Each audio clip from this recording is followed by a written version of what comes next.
Looks like YouTubers are getting sued. FTX still hanging around. All the big finance YouTubers who promoted the Ponzi, well, they're getting sued for promoting the Ponzi. CoffeeZilla tweeted this out, showing the lawsuit, saying the YouTubers promoting FTX are being sued in a class action lawsuit, claiming $1 billion in damages. So that's a lot of damages. Not sure how they would pay that out. Not sure how insane this lawsuit really is. Like, is it actually going to stick to anything? Probably not. This person who is filing it, Edward Garrison, he is someone who is just filing a bunch of these lawsuits. You can see it's a cut and paste job of the lawsuit against Tom Brady. Literally the same lawyer, plaintiffs, and claims. So this guy seems to just be making the rounds, probably trying to just see what sticks, throw any lawsuit out there and see if he can, get some sort of payday. The lawyers are happy, right? In this situation, lawyers make money. They make money whether you win or lose. They get paid. So they like doing this stuff. And those are the real winners in lawsuits like this. Now, does this lawsuit, is it a good thing? Should it be going down? Is it something that should be happening? I don't really know. You can make a case for both sides that it shouldn't, like, what all these influencers did was not a good thing, right? And they should definitely have their reputation burned because they're absolutely going against everything that they promote in their brand on their channels.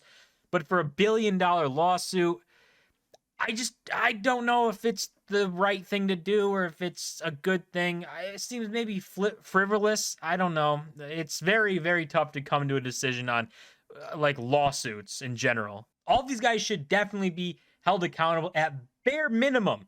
Take a reputational blow, and no one should ever trust anything that they say ever again, because they've already shown you that they've put on the facade of due diligence and financial guru when they're just not that at all. I think the next step would be to give back the money that you got, because you can't have it both ways. A lot of these people will say, well, I'm not the bad guy. Look at Sam. Look at what Sam did. It all fell apart because of Sam.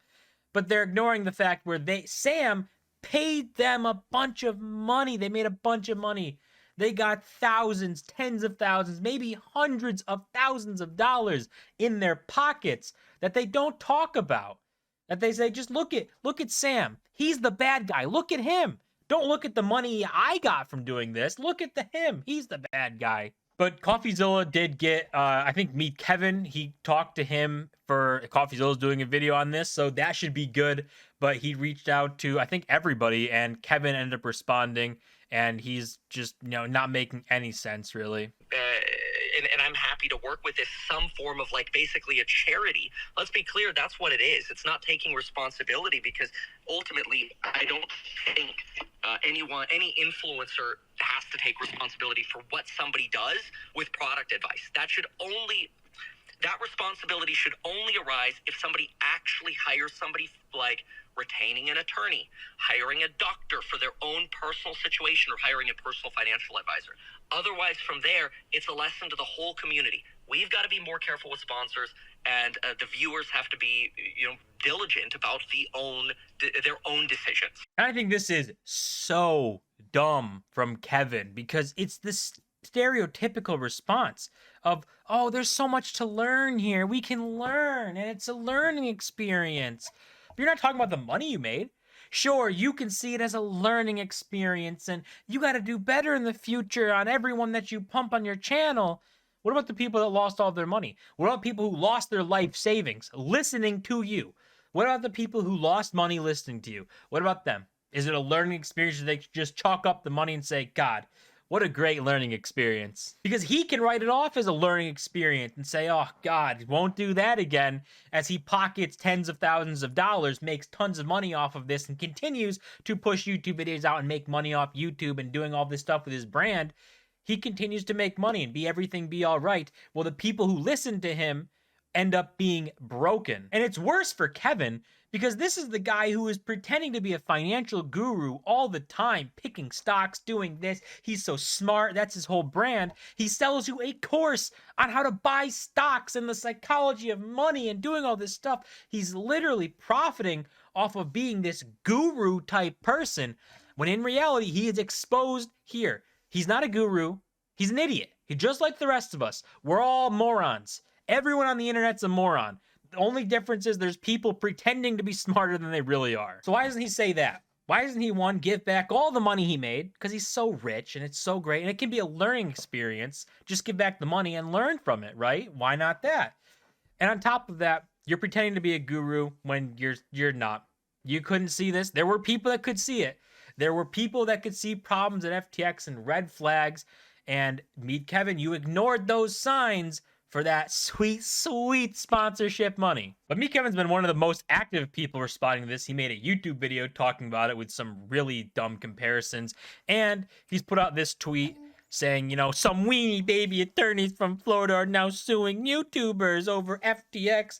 People need to put their big boy pants on and realize the realtor who refers you an electrician does not guarantee the work of the electrician. He's just crying, goo-goo gagging all over the place. Like, take some accountability, just a little bit. You want to take this as a learning experience, so learn from it.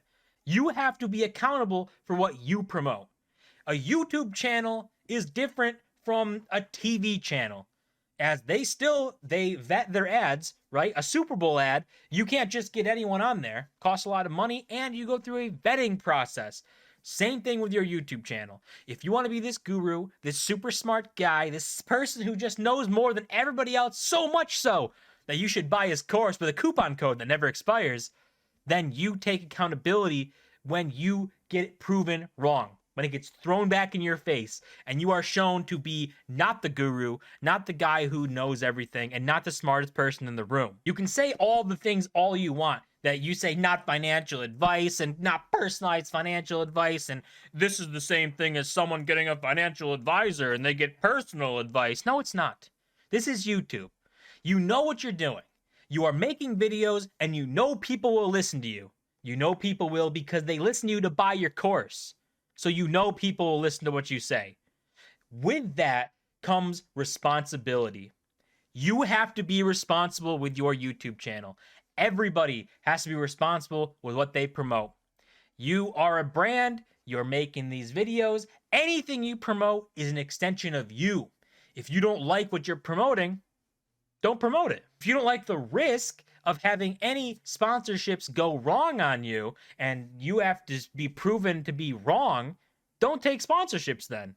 That's a lot of money off the table, but don't take them. If you're not ready to accept the responsibility and accountability that comes with promoting something, then you shouldn't be promoting anything. But he's not even the only person who responded to this.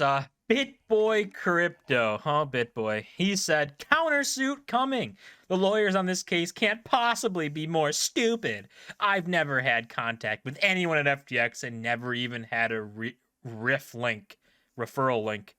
Show me you are dumb without telling me you are dumb. I'm going to roast these low IQ plebs and their lawyers. BitBoy thinks he's the smartest person in the room too, apparently, but what I would expect from people is not to respond to this. Like, that's the easiest approach, right? All these people here, Meet Kevin, you should have never responded. Stephan, I don't think he's going to respond. Andrei Jikh, not going to respond probably.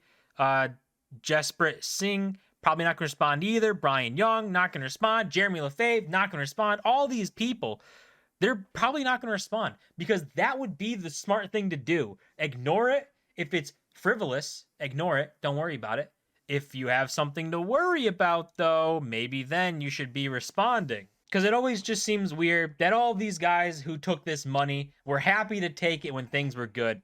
But when things went bad, they were still happy to keep that money, but not take any of the blame. No accountability. It shouldn't be my fault for promoting a Ponzi. It should be Sam's fault. He ran the Ponzi. All while screaming, it's a great learning experience for everybody while they keep all of the money. But hey, this lawsuit probably isn't going to go anywhere. I don't think it's going to be anything too massive. There's like nothing really to it. I doubt you're going to be able to get anything. It's just somebody who looks like they're just throwing out lawsuits to try and make some money. Maybe something comes of it, probably not. But you can see a lot of the people's characters shining through, right? With how they're responding to it. If you feel a little guilty, you're probably going to respond pretty tough to these allegations and lawsuits. That's gonna do it for this video. As always, don't forget to smash the like button and subscribe, and I'll see you guys in my next video.